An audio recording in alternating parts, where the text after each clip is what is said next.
안녕하세요. 명언으로 보는 인문학 성경섭입니다. 개와 고양이가 주인이 잃어버린 구슬을 되찾으려다가 이 과정에서 서로 다투고 그러다가 이제 구슬을 잃어버렸다. 그래서 사이가 나빠졌다. 이제 견묘쟁주의 설화 얘기를 좀 해볼 거랍니다. 개와 고양이 처음엔 좋은 목적으로 의기투합했어요. 근데 서로 생각이 다르고 사인이 맞지 않아서 이를 그르치고 관계도 나빠졌다는 그런 얘기입니다. 이 좋은 관계를 유지하기 위해서는 이게 서로 사인이 맞아야 되는 거죠. 인간관계에서도 마찬가지 아니겠습니까?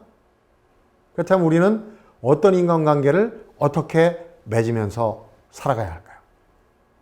인간들은 정말 수많은 관계 속에서 살아가죠. 근데 요즘처럼 정보과학 기술이 발달하면 직접 얼굴을 맞대는 이제 대면 관계라고 그러죠. 이거보다는 온라인에서, SNS 같은 온라인에서 가상 대면 관계가 많이 늘어납니다.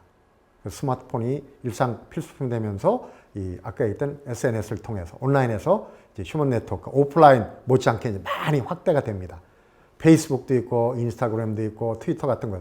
일상이 담긴 글과 사진을 끝없이 올리고 이걸 매개로 이제 다른 사람들과 소통을 하지 않습니까? 근데 이 온라인 관계는 가상 대면, 직접 얼굴을 마주대는 게 아니라 가상으로 마주대하는 특성 때문에 오히려 스트레스를 준다 그래요. 실제로 한 모바일 리서치 회사가 조사를 해봤습니다. 설문조사를 했더니 남성 가운데 18, 여성 가운데도 18. 그러니까 많은 사람들이 SNS를 이용하는 이 가운데 남성의 48%, 여성의 62% 정도는 SNS 스트레스에 시달린다. SNS 때문에 스트레스를 받는다. 이런 조사 결과가 나왔습니다. 왜 그러냐 했더니 이 얼굴을 마주대하는 거와 달리 가상대면은 오해 소지가 있다는 겁니다. 이 사람이 가상대면한테 혹시 나를 오해하지 않을까? 내가 이런 얘기를 했는데 혹시 나를 나쁘게 보지 않을까? 이런 오해를 한다는 겁니다. 그러니까 맞대고 하면 그런 게 오해를 풀 수가 있고 표정을 봐도 근데 이게 가상으로 하니까 혹시 오해하지 않을까 한다는 겁니다. 그러면 직접 대면하면 되지 않는데 요즘 직접 대면해서 하기가 쉽지 않죠. 그래서 가상대면 관계가 이 소통 정보 공유는 아주 효율적이지만 좋은 관계를 맺기 위한 사인이 안 맞는다는 거죠. 아까 얘기했던 견묘쟁주. 그러니까 개와 고양이의 사인이 틀어지듯이 말이죠. 20년 넘게 행복에 관해서만 연구하고 있는 긍정심리학 분야의 권위자죠. 소니아 류버머스키, 미국 이제 캘리포니아 대학교 심리학과 교수인데 인간관계가 행복을 결정해주는 아주 중요한 변수라고 얘기합니다. 캐나다 밴쿠버에 있는 초등학교에서 학생들을 대상으로 연구를 했어요. 자, 친절한 행동을 한 어린이, 다른 친구들에게 아주 친절한 행동을 한 어린이. 근데 그렇지 않은 어린이 둘을 비교했더니 행복감을 누가 더 느낄까요? 친절한 행동을 한 어린이가 행복감을 높인다는 겁니다. 받는 것보다 주는 게 행복하다 이런 얘기도 있지 않습니까? 그래서 리오브 머스키 교수가 행복한 사람은 덜 행복한 사람보다 좋은 인간관계를 맺으며 살아간다. 그러니까 거꾸로 얘기해도 그러니까 친절하면 행복하다. 행복하면 더 친절하다. 이제 이런 관계가 성립이 되는 거죠. 하버드 대학교에서 정말 의미 있는 연구가 시행됐습니다. 무려 수십 년 동안 연구가 진행이 됐어요. 어떤 거냐면 126명의 이 건강한 대학생들을 선정해서 부모와 좋은 관계를 유지하고 있습니까? 물어봤어요. 그리고 이제 부모와 나는 좋은 관계도 아니다 그랬겠죠. 그리고 무려 35년 뒤에, 참 미국 사람들은 멀리 보고 연구합니다. 35년 뒤에 이 대학생들이 노년이 된 뒤에 건강 상태를 체크했어요. 놀랍게도 예전에 부모와 나는 사이가 안 좋다라고 답변했던 친구들 90%가 질병에 시달리고 있습니다. 고혈압, 위궤양, 또 알코올 중독. 또 반대로 나는 부모와 관계가 좋습니다라고 한 학생들 35년 돼 보니까 그런 질병에 시달리는 사람은 45% 정도. 그러니까 앞서 얘기했던 관계가 안 좋은 사람 절반밖에. 그러니까 쉽게 얘기하면 부모와 관계가 좋았던 사람은 안 좋았던 사람보다 훨씬 건강하게 살고 있다는 겁니다. 특히 암에 걸릴 확률이 굉장히 낮았다는 겁니다. 그러니까 부모가 바쁘다는 이유로 아이들을 돌보지 않는다면 아이들이 노년에 어떻게 될지 이 결과 보면 자명합니다. 치명적인 질병에 걸릴 수도 있다는 겁니다. 엔지니어링과 같은 기술 분야에서 재정적으로 성공을 거둔 사람들 중 15%는 자신의 기술적 지식에 의한 것이고 85% 정도는 인간 조종술, 즉 사람을 움직이는 능력에 의한 것이다. 카네기 기술연구소의 발표에 따르면 다른 사람과 잘 지내는 인간관계가 성공의 중요한 조건이 되는 것이라고 볼 수가 있죠. 여러분, 좋은 관계는 그저 이루는 건 아닙니다. 노력이 필요한 겁니다. 지혜와 기술도 동원이 돼야 합니다. 어느 날 갑자기 이루어지는 것도 아니죠. 꾸준히 업그레이드, 한 단계 한 단계 업그레이드 시키는 노력이 좋은 인간관계를 만들어낼 수 있는 겁니다. 좋은 인간관계를 만들기 위해서는 지식과 기술뿐만 아니라 훈련이 필요하다고 그래요. 매일매일의 훈련. 어떻게 보면 인생은 좋은 관계를 맺기 위한 어떤 협상의 연속이라고 볼 수 있습니다. 가족을 한번 예로 들어보겠습니다. 한 2명 정도 어린 자녀를 둔 평균 가정이라고 봅시다. 평균 4인 가족이라고. 주말 오후에 한번 들여다볼까요? 엄마 아빠가 고민하고 있어요. 야, 오늘 저녁에 뭘 먹을까?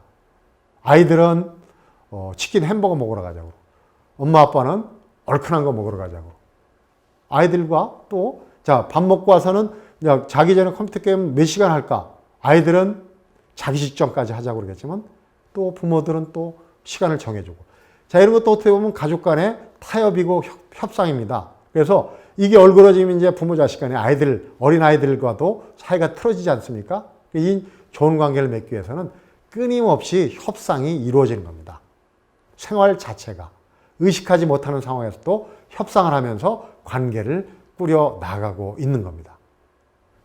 세상의 8알은 협상의 영역에 속해 있기 때문에 협상을 모르고는 행복한 삶도 인생에서 성공할 수도 없다는 얘기까지 나온 겁니다. 협상이란 건 한마디로 말하면 내가 요구하는 게 상대방에 또 이익이 된다는 것을 보여주는 겁니다. 그래서 상대방을 내가 원하는 방향으로 마음을 움직이는 기술이라고 볼 수 있죠. 그렇기 때문에 협상에는 정답이 없습니다. 정상적인 협상, 상대방이 이익이 된다고 내가 생각해도 상대방이 거부하면 그냥 물 건너가는 겁니다. 그리고 또 아무리 문제가 있다 그래도 상대방이 오케이 받아들이면 그건 또 성공하는 거죠.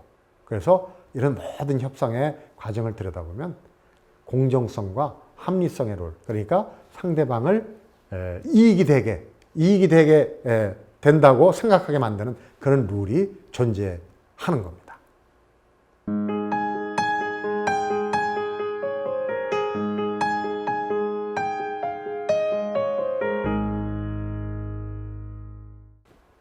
인간관계, 그러니까 이제 휴먼 네트워크죠. 이 인간관계에 대한 조언을 구할 때 우리가 먼저 떠오르는 분이 있습니다.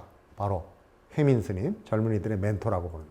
근데 해민 스님은 원래 영어 공부하려고 미국에 갔던 분이에요. 그런데 삶이란 화두와 치열하게 맞닥뜨리면서 종교 공부로 방향을 틀었습니다. 그래서 이제 하버드대를 거쳐서 한국인 승려로서는 처음으로 미국 대학 교수가 된 분입니다. 우리에겐 뭐 수십만 명의 이런 이제 팔로워를 거느린 파워 트리언으로 더 유명하죠. 무한 경쟁 구조 속에서 청년 실업, 뭐 백수들이 뭐 늘어난다, 청년 백수 뭐 이런 얘기를 하는데 이 시대의 젊은이들에게는 정말 아주 훌륭한 힐링 멘토입니다. 스님의 글 무엇보다도 읽는 이들의 마음을 따뜻하게 만듭니다. 스님이 이렇게 얘기하더라고요. 미움이 들어간 글은 쓰지 않는다. 얼굴을 마주하면서 할 수 없는 얘기는 하지 않는다. 이 두 가지 원칙을 금과 옥조처럼 지켜오고 있다고 합니다. 옳은 얘기도 남을 미워하는 내용, 그 미움의 소리가 이 전체를 가리기 때문입니다. 좋은 뜻을. 사실 해민 스님은 오랜 미국 생활로 이 향수병이 도져서 이걸 이제 달래려고 트위터에 글을 쓰기 시작했다고 합니다. 그러니까 누구한테 뭐 힐링 멘토를 하려고 처음에 쓴 게 아니고 그날 있었던 일 그냥 글로 옮긴 겁니다.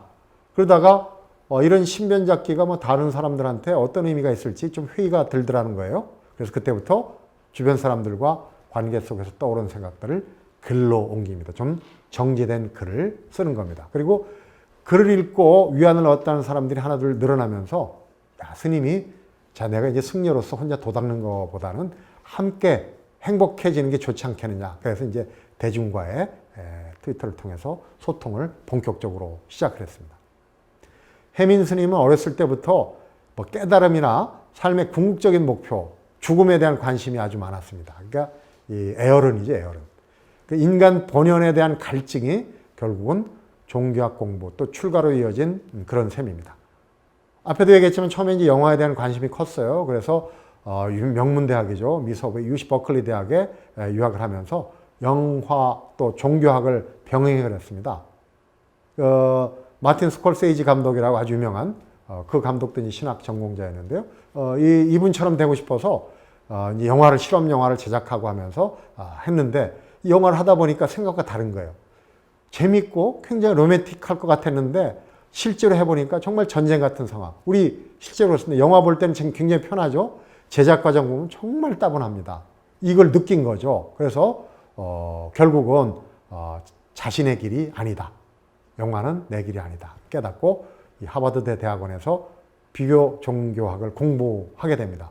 근데 그 시절에 주말이면 이제 이 미국 그 대학들이 얼마나 공부를 많이 합니까? 근데 주말에는 또 파티의 천국입니다. 그냥 떠들썩하게 파티를 하는데 이 문화가 이제 생리에 맞지 않아가지고 자기는 기숙사를 떠나서 절에서 학교를 다녔다고 그래요. 그때 당시 대학원 때는 승려는 아니었죠. 그래서 이제 매일 아침 그 절에서 참선하고 그러면서 이 스님의 법문을 들으면서 어떤 인생의 어떤 진리를 깨닫고 그러다 보니까 나도 스님이 한번 돼볼까?